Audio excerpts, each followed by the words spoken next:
Good evening, everybody, and welcome to another episode here at Last Week in Geek, the video podcast from Manly Battleships. I am Mr. Panda. And I am Roxstar. And we just got back from Colossal Con East. It was a darn good time. We hope that a bunch of you were out there and enjoyed it, even if you somehow managed to skip our panels. Incidentally, we have 3 events that we're going to be attending in October. If you go to the first weekend in October, we won't be there during the weekend part, but on Friday we'll be in Philadelphia for Taki, down at the Rotunda on Walnut Street. Then on the following day, Saturday, we'll be on the campus of Bloomsburg University for the O3 Media Festival. Then the following week, I'll be down in Virginia at ContiCon in Danville, Virginia, at the Tank Museum, so be sure to check those out. Now we actually dive into the important stuff. Other videos. That aren't ours. And we're going out the gate strong with Star Wars. There's a interesting little documentary that's apparently just appearing on the internet. They really didn't tell you where. Sometime this month, about that extra stormtrooper who just happened to bang his head on the door. They're trying to find out the identity in this parody of a documentary, kind of, if you watch the trailer, called The Empire Strikes Door. It's really more of a doorway than a door, don't you think? It is a doorway, but hey, it's kind of a catchy name, so I'll forgive it. And you might have seen that derpy trailer last week for Nintendo and that ring thing that they really didn't show us what they were doing other than exercising. Apparently we're getting an adventure game that's filled with exercises. It's like DDR for the Switch. Or remember the gamepad Nintendo? You tried this already. I can't fault them for trying. Apparently they're trying to make America fit again. Weird Booze, get off your couch. What? Grab them by the gamepad. I don't know. I might try it. Some leg lifts. Some yoga, apparently. Some squats. You can do squats. Can you imagine if they released, like, Pikmin using the device? So every time you have to pull just hard enough to get them out?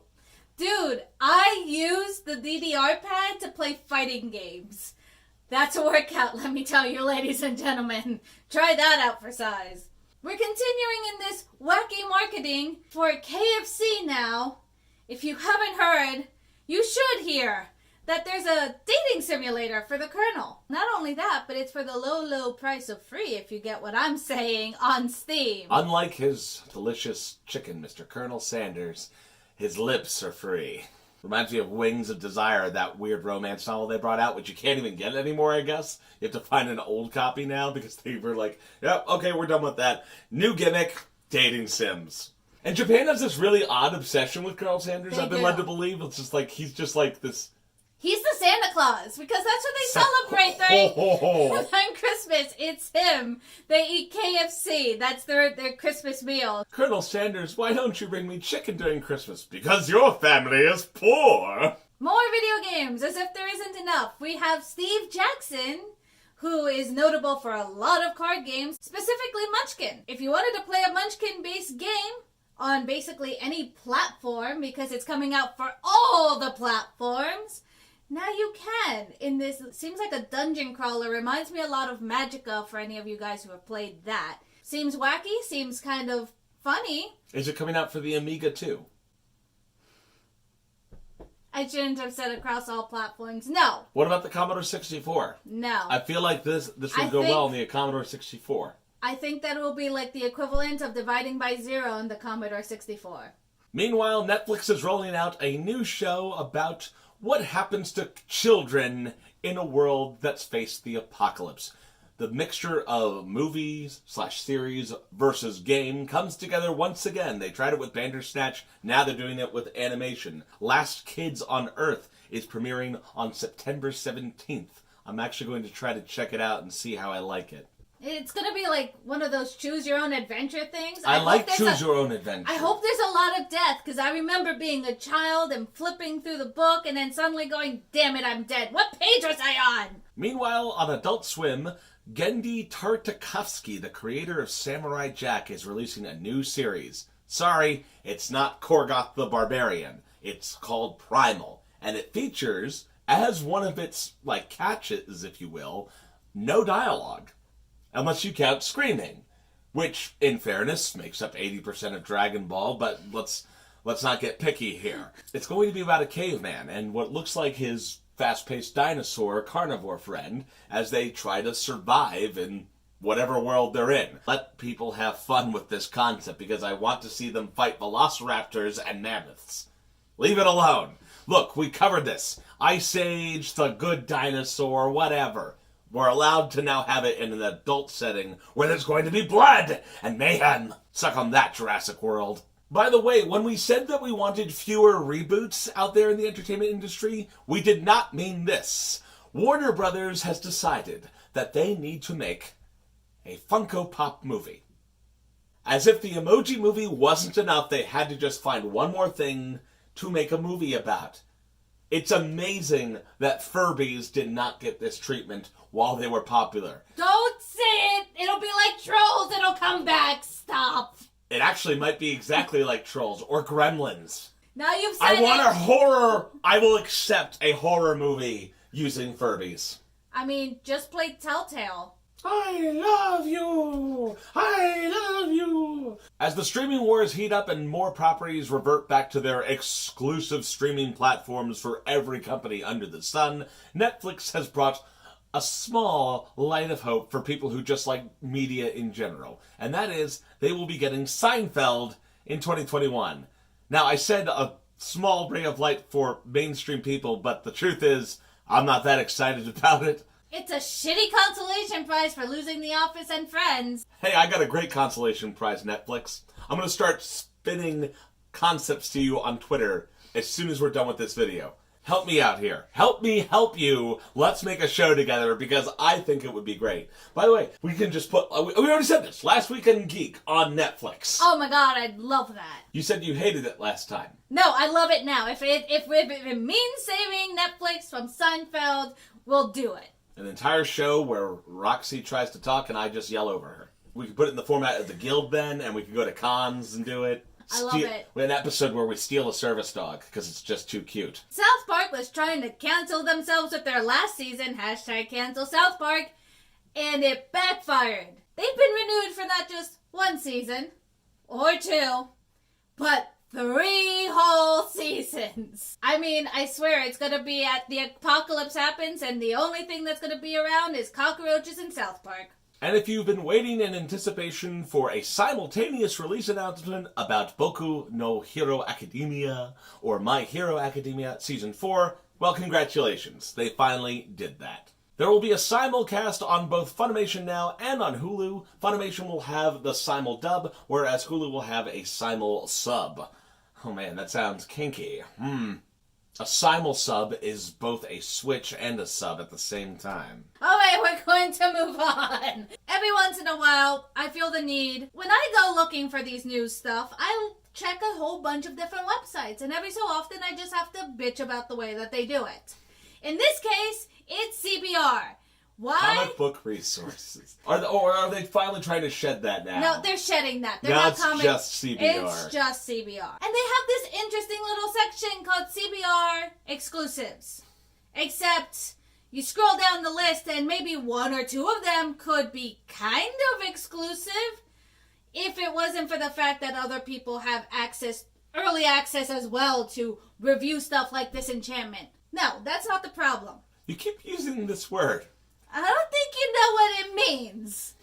Lists that you create aren't exclusive. Sorry, not sorry. Everybody does a list. That's just a list that you're making. You know what else isn't an exclusive? Twitter posts.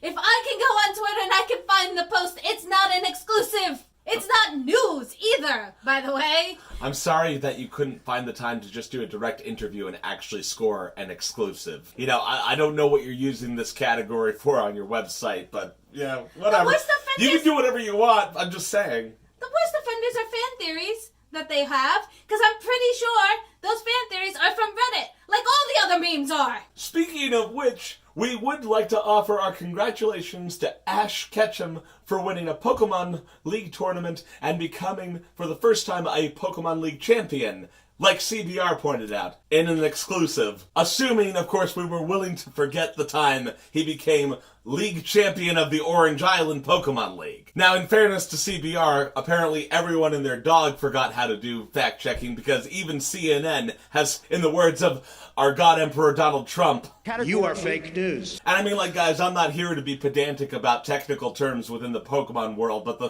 plain fact of the matter is, Ash has been a League champion before, and even if you don't think that the Orange League is the same as anything else, it's still funny as hell. And our final story at this episode is a little bit of a downer and a little bit controversial. We have, of course, an ongoing problem with the issue of swatting. A guy named Casey Viner has been sentenced to 15 months on charges of conspiracy and of obstruction of justice for his role in a swatting incident that happened a little while ago. He's the one who recruited and provided the information to a prankster, if you will, who was actually a known swatter in the circles that he frequented. He was the one who actually initiated the series of events that led to the incident in question. For comparison, the one who actually made the call and did the swatting got 20 years. Now, that's connected to, apparently, he's done this multiple times, so it's just now... And they connected him to all the other crimes, so it is more than just the death, but other swattings as well.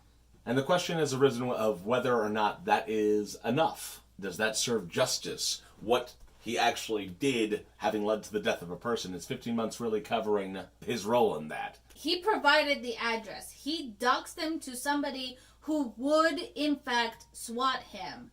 It wasn't like he handed it off to some random person and we'd have to leave the question of the motive of this, if this guy was going to swat him or not. Plus, he also intentionally covered it up once he found out it resulted in a death, which shows to me a kind of mind that he knew he was guilty, that he, from the very beginning, knew he shouldn't have given a known swatter the address. Yeah, and I think what's really being called into question is whether or not they could prove that he knew what was going to happen, because that goes beyond negligence. That plays into the charge that he got with, which was conspiracy. They knew something was going to go down. Whether or not it's 15 months is enough, I don't know. I mean, I've seen conspirators for murder of innocent men who have gone on for longer than this. Because the only other thing they gave him was a 2-year gaming restriction. As if taking away games for 2 years was going to make up for doxing someone that leads to someone's death. Regardless of how you feel about the sentencing, I think it's important to get out of this that your actions have consequences. And even if this was a little bit more benign, guys, the information you put out on the internet can basically be picked up by more than just your people, your friends. And this combined with other things that have been going on in the realm of cancel culture, and this is probably the most extreme form of cancel culture there is actually initiating violence against someone, and it can result in outcomes that you didn't expect, up to and including death. So keep that in mind.